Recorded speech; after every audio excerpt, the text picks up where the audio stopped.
The Coyote Twin, Vermilion's downtown theater. Providing entertainment Thursdays through Sundays.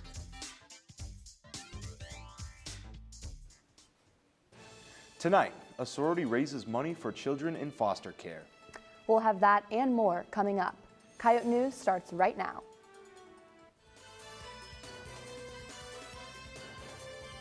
Live from the Al Newharth Media Center, this is Coyote News. Vermilion Elementary School celebrated a Monster Mash Bash. Welcome to Coyote News. I'm Xander Hull. And I'm Ava Sevening. We'll get to that story in a moment, but first, a former USD women's basketball player has died. Bridget Ahrens Schumacher died unexpectedly on Friday at a Vera Sacred Heart Hospital in Yankton. Schumacher played for the Coyotes from 2013 to 2017. The team won the WNIT championship in 2016.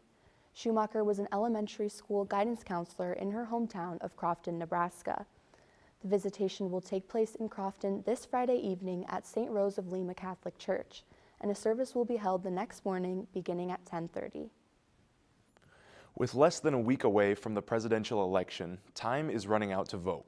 The deadline to register has passed, but there is still time to get an absentee ballot. Any registered voter can request to get a ballot by mail. Just fill out the mail ballot application and mail or return it in person to your local election office. A ballot request must be received by Monday at 5, with a return deadline on Tuesday, either by mail or in person. Check out the Secretary of State's website for details on the precinct locations.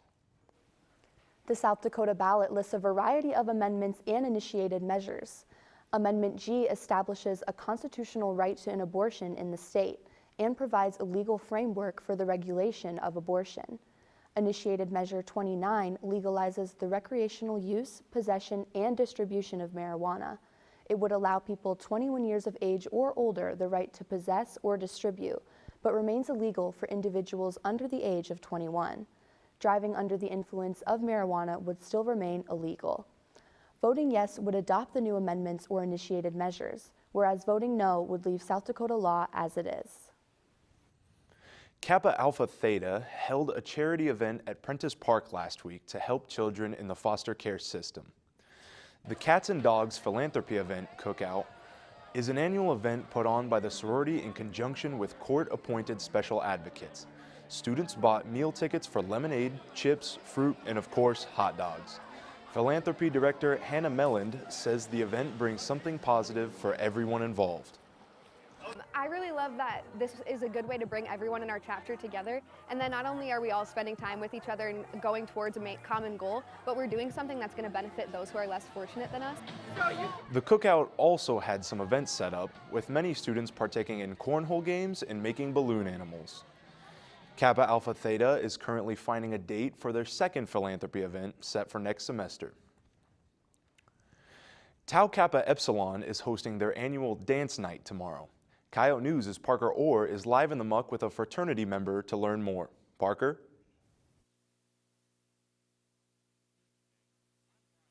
Willman, the philanthropy chair for Tau Kappa Epsilon, to discuss the dance night event they will be having this week. So Tanner, what is the programming that's all going to be at this dance night? So what we do is we raise money for St. Jude, so it's like our philanthropy event, and basically it's just like a costume contest. We'll have people there, and if you're 21 of age, you can get drinks, so it'll be a fun time. And then once the event is over, I'll count the money, and we'll send it all to St. Jude. How do you decide what programming to put in the events that you guys hold? So for our fraternity, our main charity is St. Jude, so all the money we make for our philanthropy events goes directly to St. Jude. Are you planning on wearing a Halloween costume, and what will it be? Yeah, I think me and my friends are going to be Alvin and the Chipmunks. Which chipmunk are you going to be? I think I'm Theodore. And then what is your favorite part about the Greek life experience? Honestly, just having all the opportunities that we get and meeting a lot of new friends. There's a lot of different activities you can do and get involved in on campus here, so that's probably the best thing that I've gotten out of Greek life so far. Thank you so much for making it out here, Tanner. Live for Coyote News, I'm Parker Orr. Thanks, Parker. The dance is tomorrow night from 7 to 9 at Old Lumber Company. Vermilion Elementary School held a monster mash bash yesterday in celebration of Halloween. USD Native Student Services and Tios Bay Student Council hosted the event. Students gathered in the gymnasium with the chance to show off their Halloween costumes. The event had dinner, games, candy, and even a cakewalk for families. Native Student Services is already planning their next event, a fashion show in November. Plenty of other student organizations are hosting events for Halloween. Serve, Esports, Student Activists for Equality, the Black Student Union, and Cultural Wellness Coalition are all hosting events tonight. The events feature costume contests, trivia, and celebrating the holiday. More details can be found on the USD Involved website on their respective pages. Coming up, professionals and student performers sing and dance at the annual drag show. You're watching Coyote News. In a world where embracing your identity is a privilege not usually given to the members of the LGBTQIA+ community, the University of South Dakota Spectrum provides community and education for young queer scholars. sexuality and identity are defined on spectrums. And having a community of open-minded, inclusive peers provides safety. Spectrum is one reason all Coyotes can call the University of South Dakota their home.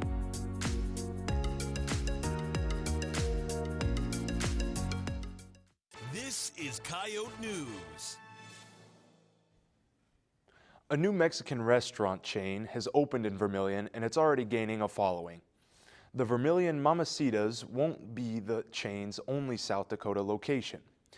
Mamacitas is located in the strip mall on the corner of Cherry and Cottage.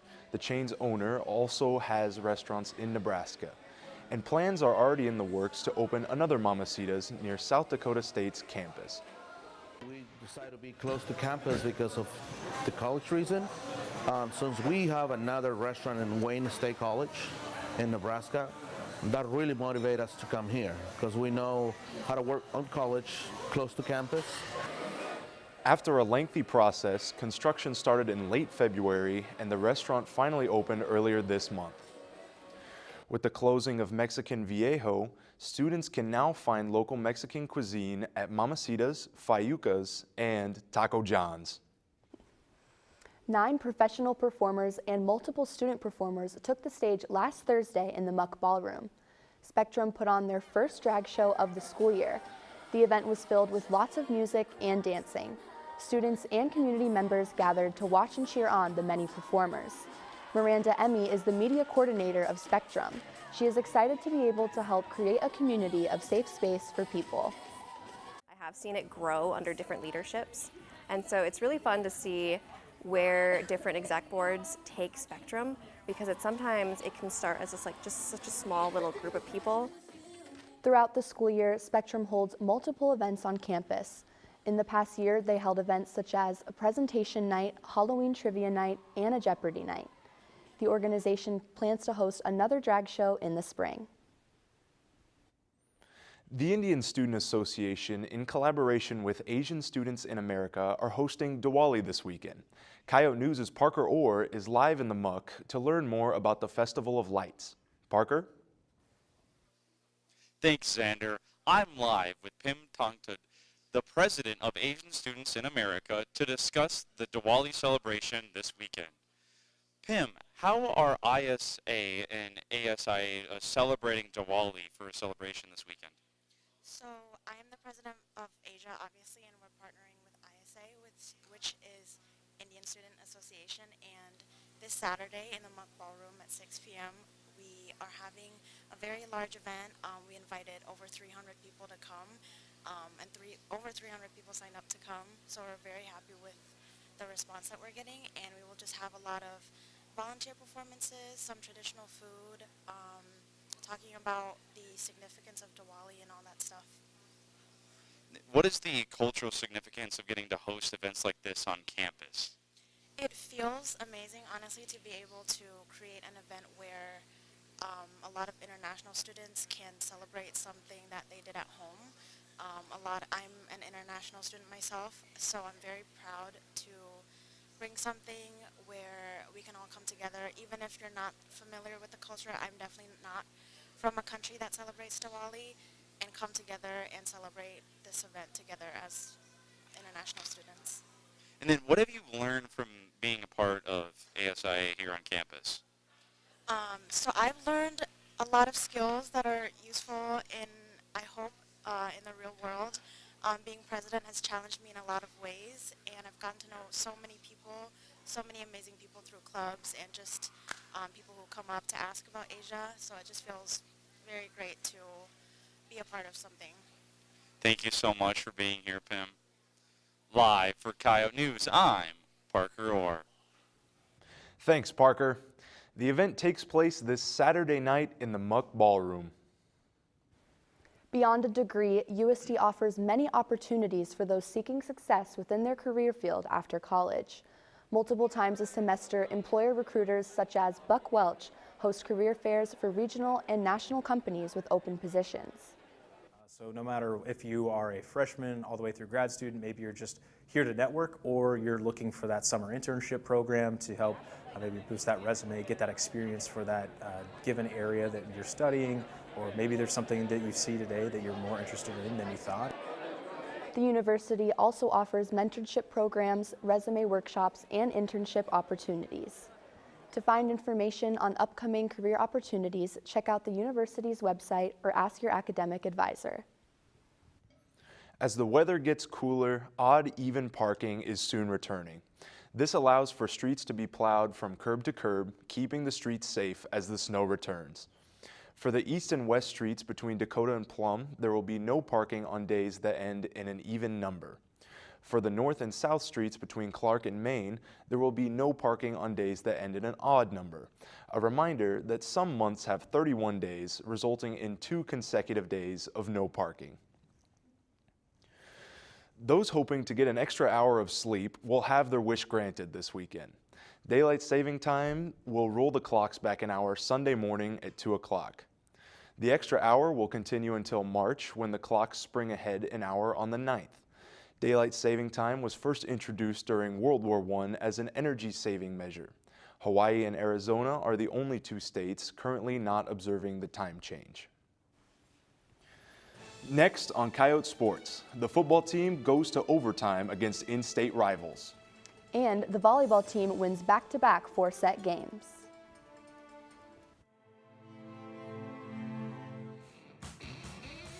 The University of South Dakota's Department of Media and Journalism.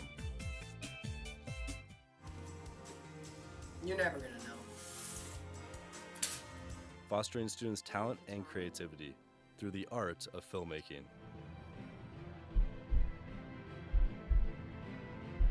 Share your stories.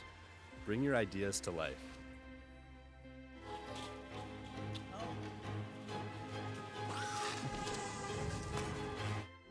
Discover your passion.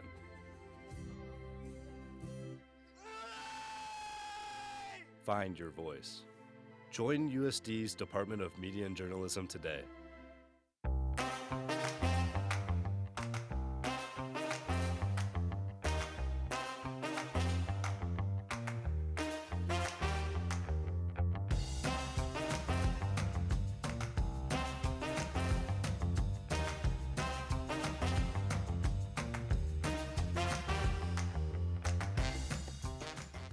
This is Coyote News. Volleyball picks up 2 wins to start the second half of conference play. This is Coyote Sports. I'm Jacob Pierce. And I'm Mohammed. USD honors a former head coach with a new award. The football team lost to in-state rival SDSU in a top 5 matchup that took overtime to decide. USD hasn't beaten the Jackrabbits since the 2021 season. The Coyotes started out this time with the momentum, scoring on the first drive of the game. SDSU responded with a touchdown of their own on the next drive. Then in the second quarter, the Jackrabbits took the lead for the first time. Late in the fourth, South Dakota driving down the field when Travis Tice threw a pick, giving the Jackrabbits the ball. Dennis Shorter responded to the turnover by forcing a fumble on the next play as USD scooped and scored, tying the game late. In overtime, Amar Johnson ran into the end zone from 3 yards out to give SDSU the 2017 overtime victory. South Dakota has the bye week before facing Indiana State in the Dakota Dome. While the 2024 season winds down, the 2025 football schedule has been released. Key games include one at Iowa State, currently ranked 11th in the FBS, September 27th game at NDSU, followed by Murray State coming to the Dome for Dakota Days on October 4th. The SDSU game is scheduled for November 8th at home, with the final week being the bye week. The volleyball team got back on track this week with 2 wins. This follows a 3-2 loss to in-state rival SDSU. The Coyotes defeated Denver Thursday in 4 sets, 3 of those being won by just 2 points. Amanda Lotion had a career-high 14 kills. South Dakota then went to Kansas City and beat the Roos in 4 sets. Avery Van Hook put up 45 assists and 12 digs for her 12th double-double of the season. Cameron Ferris earned her 2nd Defensive Player of the Week after 71 digs in 3 games. Coyote News' Maggie Bishop is live in the muck with KAOR Sports Director Zach Schumacher, who's been covering Coyote football and volleyball. Maggie? Thanks, Jacob. I'm here with Zach Schumacher, who's the KAOR Sports Director, here to talk about Coyote sports. Zach, the football team is ranked number 4 in the nation. How do you think the outlook is for the rest of their season? Yeah, definitely a tough loss against SDSU, but I think they're still in position to be right up there in the playoffs. It was a very close game. They're at that top of the pack, and they have beat all the teams before, so I feel like they could make some noise in the playoffs. And how do you feel that the freshman volleyball players have impacted their team's season this year? It definitely, for example, Hokenstad, she's been very good serving, and it's just that depth on the bench you didn't have last year that will benefit you in the Summit League tournament, because you'll have those players you can count on, and even in the future you'll have those players. And what do you think the basketball team's outlook is for this year? Both teams are definitely going to be very good. I think they're going to be in the top 5, even top 3 in the pack. Got some good transfers in for both teams that will definitely help them. And how has it been covering USD sports in the last year as a student? Very fun. Pretty much all the sports have been very successful, so it's been very fun to watch. A lot of exciting players that we have here, and they have been a blast to cover. Thanks for being here with us today, Zach. Live in the muck for Coyote News, I'm Maggie Bishop. Thanks, Maggie. Listen to Zach on KAOR FM this Saturday at 2 for volleyball. The men's and women's basketball seasons start next week. Each team starts their season with a doubleheader whiteout on Monday night. The women's team placed first against St. Louis in just the 2nd ever matchup between the 2 teams. USD won the first game 71-67. The men's team plays Southern in their 3rd matchup against each other. The 2 teams split the first 2 matchups. The men's and women's basketball teams have new birthday packages for Coyote fans. Fans can choose between 3 different packages: Coyote Starter Pack, Coyote Sideline Experience, and Coyote All-Star Package. In addition to the baseline packages, fans can also get a custom birthday cake made by Sodexo. General fans can also purchase baseline access and the High Five Tunnel. The soccer team faced Oral Roberts and Denver with a chance at making the Summit League playoffs. Oral Roberts scored in the first half and scored an own goal with a USD corner kick with less than 4 minutes left in the game, meaning USD got the point. The senior night tie secured the 6th and final spot in the playoffs for the Coyotes. In the final game of the regular season, South Dakota dropped a game 2-0 to the Pioneers. USD faces rivals SDSU on Friday in Brookings in the first round of the playoffs, with the winner facing 2nd seed Denver in the semifinals. The men's swim and dive team picked up their first win over Missouri S&T, while the women's team fell to Kansas. USD had their 12th first place finishes in the men's duel, winning 208-139. Emily DeProspero got the only victory for the women's team in the 1,000-meter freestyle, winning by 5 seconds as the women lost 250-99. The Coyotes head to the 2-day Husky Extravaganza Friday. Track and field and cross country celebrate the legacy of Rob Kinnunen with a new award. The award is for academic achievement and athletic excellence. USD recognizes student athletes who exemplify discipline, perseverance, and sportsmanship. Kanunen is also being inducted into the 2024 Hall of Fame class, forever being enshrined into Coyote history. The women's cross-country team competed one last time in the regular season at the Mount Marty Invitational. USD took first place with 16 points as a team, beating second place Northwestern by 38 points. The Coyotes took 4 of the top 6 spots and 5 of the top 10. The team competes at the Bluffs this Saturday in the Summits League Championships. The women's team looks to repeat as champions at home. The Vermilion cross-country teams competed in Rapid City in the State A meet Saturday. Gage Beverly paced the Tanagers, finishing in second place as a team. The boys finished 6th with 106 points. The girls' team finished 11th with 157 points as Kaylee Radigan finished 10th, leading Vermilion. That finishes the season for cross-country. That's it for Coyote Sports. When we come back, we ask students about their Halloween costumes. Stay with us. Hey. Can I talk to you about something? Of course. Is everything okay? No. Something really bad happened to me. Why did you go there alone? How much were you drinking? Are you sure you weren't encouraging it?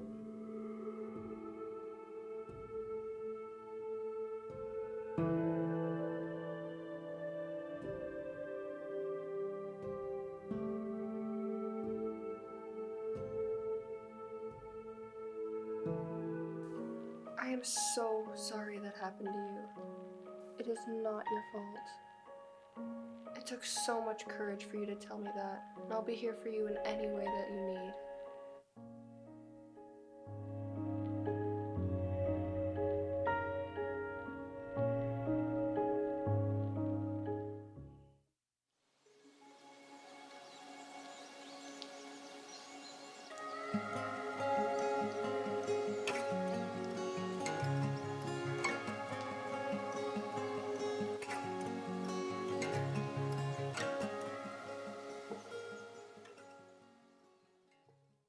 This is Coyote News. A bat beauty contest is outshining Fat Bear Week. The Bureau of Land Management started hosting the beauty contest back in 2019 to raise awareness about the bat's ecological importance. The agency posts photos of bats on its Facebook and Instagram accounts and asks their audience to vote for the cutest one. The first round of voting started a week ago where Sir Flaps-A-Lot was up against Harry Potter. The first round winner was Harry Potter, and he is now moving on to the finals. What if The Walking Dead became a reality? We asked our ex-followers if they'd be able to survive a zombie apocalypse. What do you think, Ava? Do you think you would be able to save one? I think it'd be kind of easy to survive. Really? You know, if you just don't leave the house, hide. I don't know. What about you? See, I'm the opposite. I think they'd get me in an instant. Let's check out the results. Oh, there you go. I guess if I stay with that 58%, they can take care of me. Yeah. Follow our X page for more weekly polls. Halloween is tomorrow, and plenty of people dress up in costumes for trick-or-treating. We asked students what they are dressing up for as Halloween. Here's what they had to say. I'm going to be Hello Kitty and my roommate's going to be Coyote, the frog. I'm dressing up as Poison Ivy, the Batman villain. Well, I was going to dress up as a siren.